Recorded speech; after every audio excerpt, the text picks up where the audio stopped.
ఈపీఎస్తో ఎంత పెన్షన్? ప్రస్తుతం 15,000గా ఉన్న పీఎఫ్ వేతన పరిమితి 21,000కు పెంచాలని కేంద్రం భావిస్తున్నట్లు వార్తలు వస్తున్నాయి. అయితే 15,000 బేసిక్ వేతనంపై గరిష్టంగా 1,250 పెన్షన్ ఈపీఎస్కు జమ చేస్తారు. అదే వేతన పరిమితిని 21,000కు పెంచితే అప్పుడు ఈపీఎస్ నెలకు 1,749 వరకు పొందవచ్చు. వేతన పరిమితిని పెంచడం వల్ల ఉద్యోగులకు రిటైర్మెంట్ తర్వాత ఎక్కువ మొత్తంలో పెన్షన్ అందుతుంది.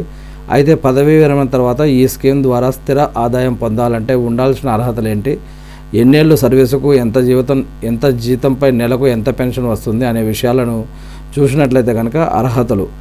ఈపీఎఫ్ఓలో జాయిన్ అయిన ప్రతి ఉద్యోగి ముందుగా ఈపీఎస్ సర్టిఫికేట్ను పొందాలి. అప్పుడే ఈ స్కీమ్కు అర్హత సాధిస్తారు. ఈ పెన్షన్ పొందాలంటే కనీసం 10 సంవత్సరాల సర్వీస్ ఉండాలి. ఒక వ్యక్తి 9 సంవత్సరాల తర్వాత 6 నెలలు పనిచేసినా దాన్ని 10 ఏళ్ల కిందే లెక్కిస్తారు. ఈపీఎస్ కింద జమైన డబ్బును 58 సంవత్సరాల లోపు ఎప్పుడైనా విత్డ్రా చేసుకోవచ్చట.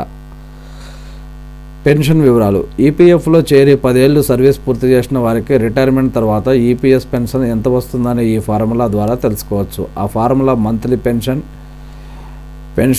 పెన్షనబుల్ శాలరీ, పదవీ విరమణకు 5 సంవత్సరాల ముందు పెన్షనర్ పొందిన సరాసరి జీతం. Pensionable service. ఈపీఎస్ పథకంలో కంట్రిబ్యూట్ చేసిన సర్వీస్ కాలం సంవత్సరాల్లో. ఇక్కడ ఒక చిన్న ఎగ్జాంపుల్ కూడా కింద ఇవ్వబడింది.